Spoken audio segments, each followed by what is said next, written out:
देश में एक बार फिर कोरोना के केस तेजी से बढ़ रहे हैं। इसी के साथ एक्टिव केसों की संख्या बढ़कर 3700 के पार पहुंच गई। स्वास्थ्य विभाग की वेबसाइट के मुताबिक 22 मई को भारत में 257 केस थे, लेकिन महज 9 दिनों में कोरोना के मामलों में लगभग 1300% की बढ़ोतरी हुई है। केरल में सबसे ज्यादा 1400 मामले हैं, वहीं महाराष्ट्र में 485 और दिल्ली में 436 एक्टिव केस हैं। वहीं गुजरात में 320, पश्चिम बंगाल में 287 और कर्नाटक में 238 एक्टिव केस हैं। अब तक तमिलनाडु में 199 और यूपी में 149 कोरोना के मरीज पाए गए हैं। महाराष्ट्र सरकार ने बताया कि शनिवार को कोविड के 68 नए मामले सामने आए। वहीं मीडिया रिपोर्ट्स के मुताबिक मुंबई में जनवरी 2025 से अब तक 411 केस मिले हैं। जनवरी से अब तक राज्य में 10,324 कोविड-19 टेस्ट किए गए, जिनमें 681 कोरोना पॉजिटिव निकले। इधर जम्मू कश्मीर में गुरुवार को कोविड-19 के 2 मामले सामने आए थे। दोनों मरीज केरल के रहने वाले हैं और श्रीनगर के गवर्नमेंट डेंटल कॉलेज में पढ़ाई कर रहे हैं। केंद्र सरकार के द्वारा दी गई जानकारी के मुताबिक जनवरी 2025 से अब तक कोरोना से 28 मौतें हो चुकी हैं।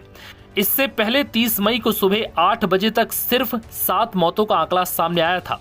ऐसे में बीते 2 दिनों में देश के अंदर 21 लोगों की मौत दर्ज की गई।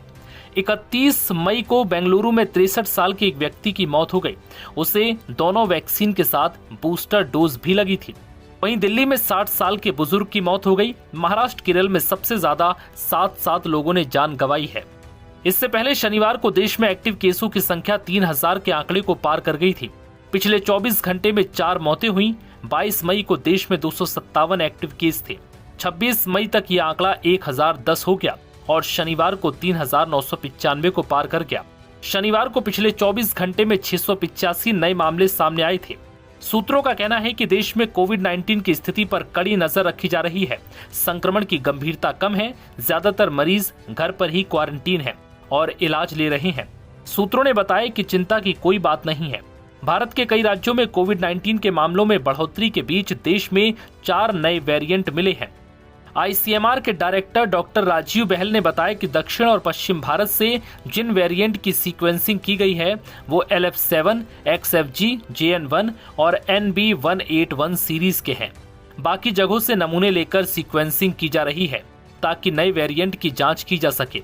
मामले बहुत गंभीर नहीं है और लोगों को चिंता करने की बात नहीं है, बस सतर्क रहें।